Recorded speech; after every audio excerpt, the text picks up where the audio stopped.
Time. We all get the same 24 hours, yet somehow it's never enough. Some days feel like they disappear.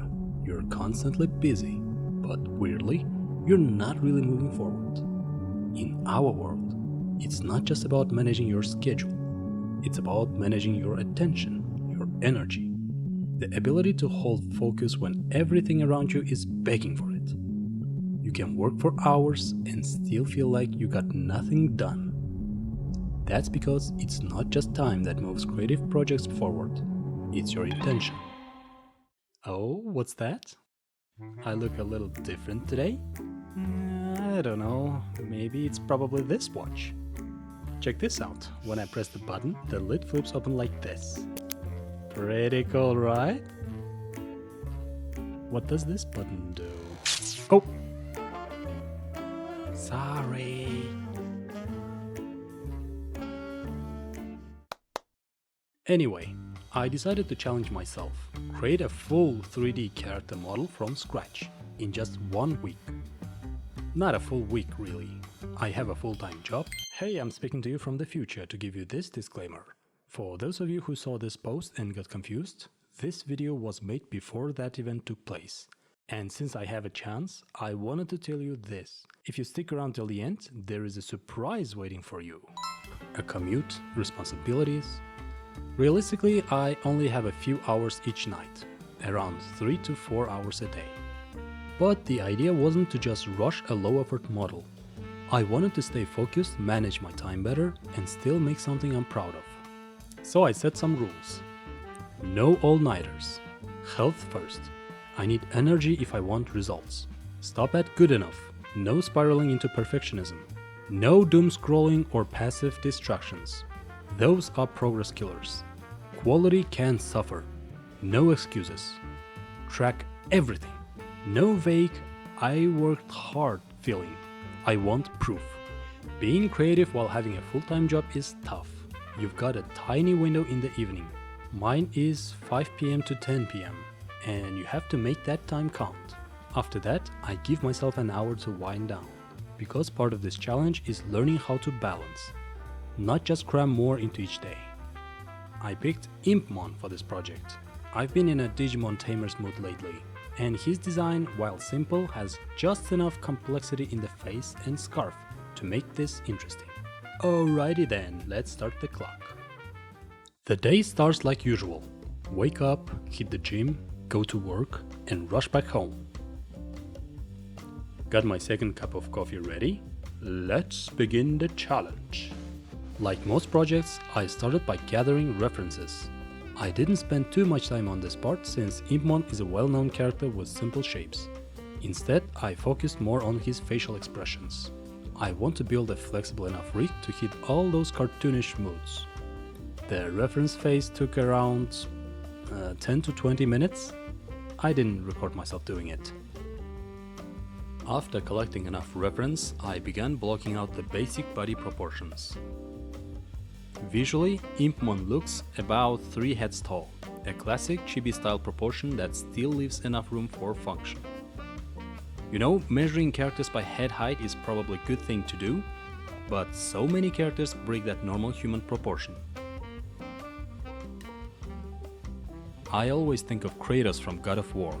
I thought it was normal proportion until someone pointed out. He used to be 9 or 10 heads tall with crazy long legs until the 2018 version made him more grounded with realistic human size. Character proportions are crucial. They affect how believable a character feels. Can they raise their hands, sit down, walk naturally? And of course, weirdly proportioned characters can work too. That's why I love the design in One Piece. Long legs, short legs, buff torsos with skinny limbs, necklace wonders, it's all fun if it moves believably. That's our job as creatives, to make designs that feel natural, even if they're totally ridiculous. For example, a short-legged character being a master of Taekwondo might seem off, unless you commit and sell the movement convincingly. If the viewer buys it, you've done your job. Anyway, I finished the blocking stage. Time to move on to sculpting. Sculpting for me is more like a tool than a final stage. I use it to connect blobs, smooth transitions, and get a better grasp of the shapes. I'm not a sculptor, I just need a clean base so I can plan my topology better. I added some crease lines on the face to mark out the key features. It helps when I move to the next step, retopology. A lot of people hate retopology, but honestly, I kind of enjoy it. Maybe I'm just weird. It's getting late now, I want to keep going because I'm in the zone, but rules are rules, no overworking.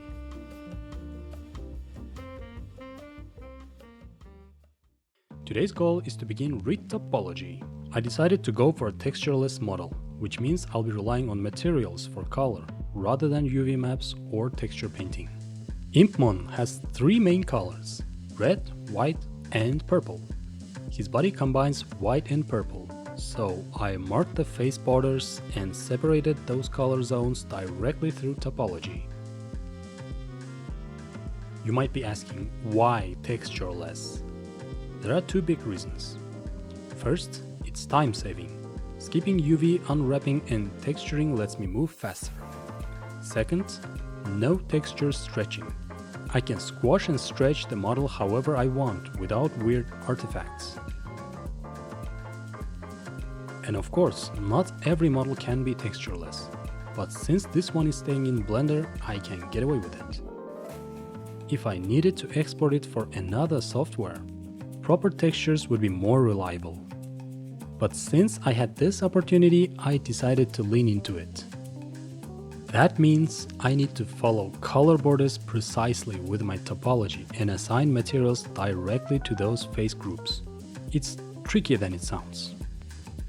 My general approach for retopology is to highlight the main deformation loops first. Once those are in place, everything else connects more naturally. It becomes sort of relaxing, semi-automatic process. I often put a music or a YouTube video in the background while doing it. And honestly, it's kind of therapeutic. Later in the evening, I had to attend a work-related online meeting from 9 PM to 11 PM. While listening to everyone speak, I just kept going with the retopology. By the end of the night, I had completed most of the body's retopology.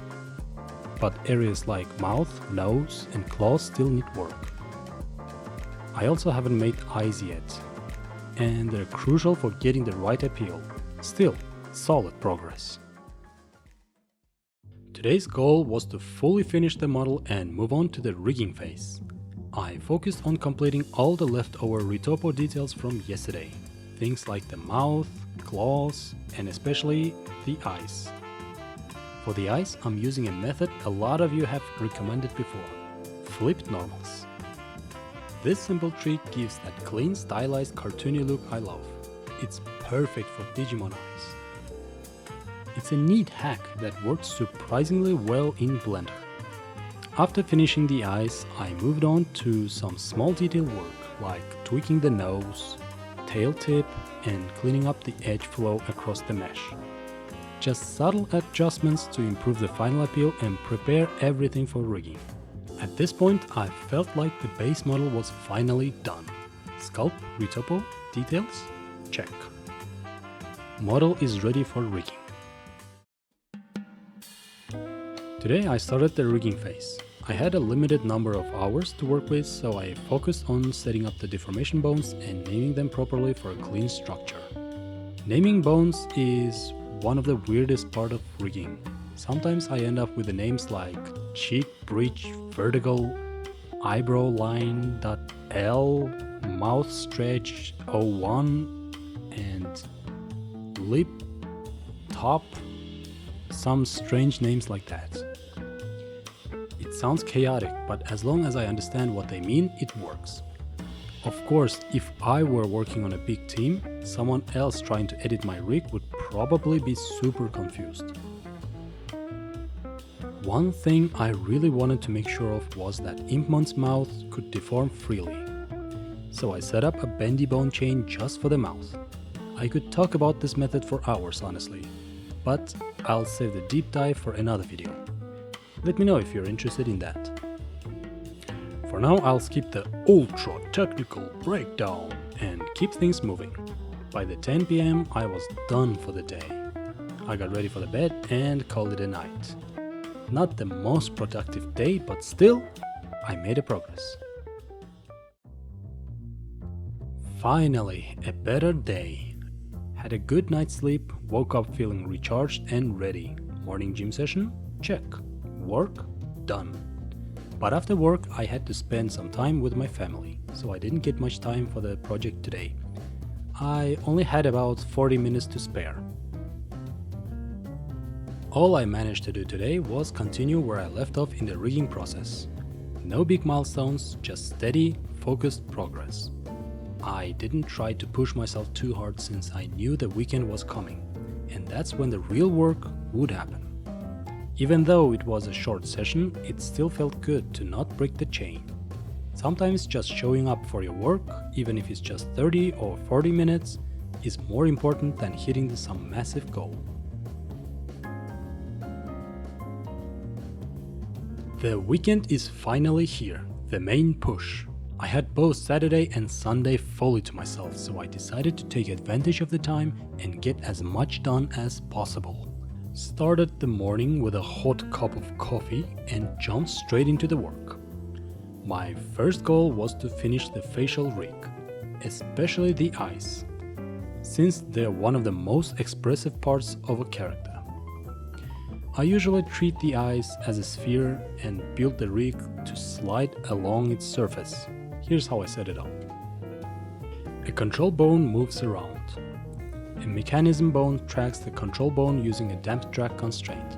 A deformation bone is parented to the mechanism bone and inherits its movement, but only within the limits of the sphere.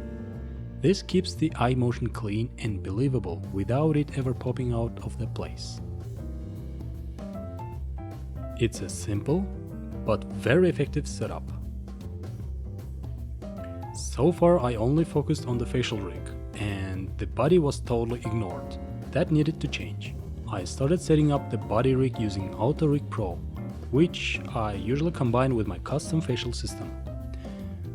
But I couldn't go full beast mode today. I had a plan with a friend in the evening. She was hosting a small family concert, so I had to wrap things up by 5 PM and get ready to head out. Still, I made a solid progress. This day felt like a good balance between focus and real life.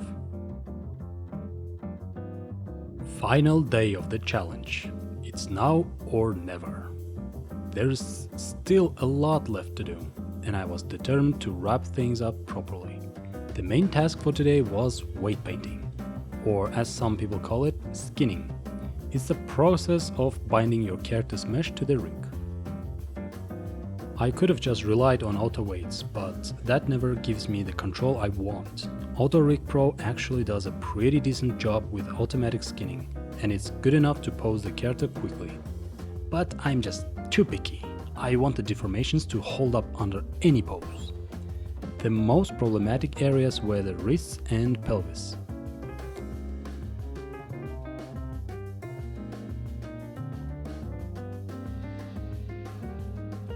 I added helper bendy bone chains to smooth out the deformation.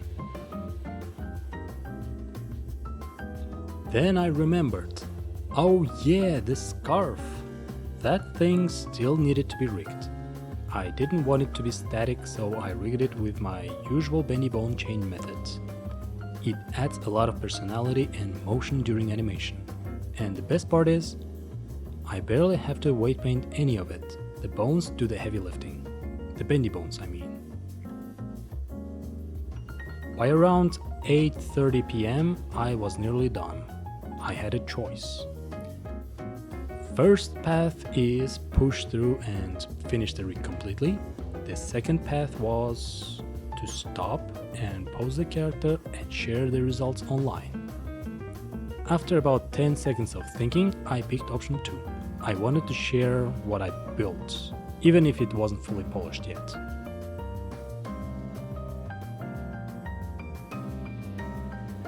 You might be wondering, wait, how did you do the chest emoji if you didn't UV unwrap the whole body? Easy. I duplicated the stomach geometry, separated it as a new object, UV unwrapped just that part, and texture painted the symbol onto it.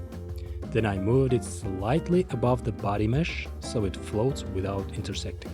Clean, quick, and no need to unwrap the whole body. And here are the final results for this model.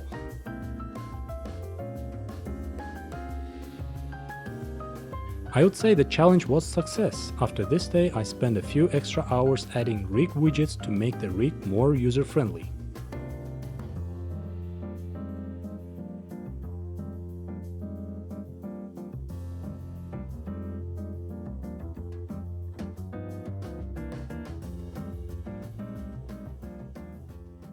So, what did I actually learn from this challenge?